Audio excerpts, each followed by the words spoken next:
A change in U.S. policy is having an effect on Cubans in the valley. The Channel 5's Kristen Von Preisen explains how the change is making it harder for them to see their families still in Cuba.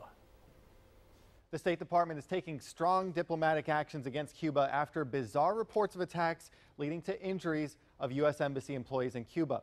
Like something out of a spy novel, the employees don't know what hit them, but are now reporting hearing loss, dizziness, and other symptoms. So the U.S. responded by removing embassy staff, warning Americans not to travel to Cuba, and suspending visa operations at their embassy in Havana. Those changes will affect people living right here in the valley. This is Eduardo Toledo and his wife, Yaima.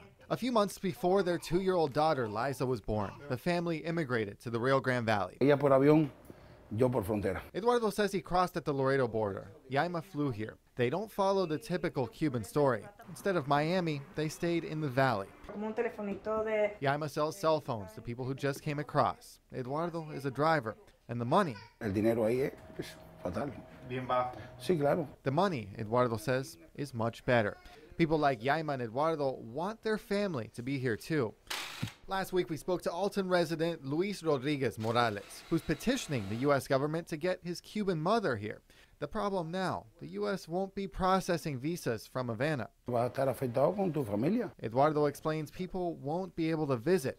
And because of a new travel warning, people from the U.S. may not visit Cuba either. El mejor turista es el norteamericano. He says Americans are the best tourists in a Cuban economy that relies on travel. Despite the changes, he's happy to be in America. El futuro que se me reparó a mí. He says his 2-year-old daughter's future is brighter than his ever was. He looks forward to what's ahead.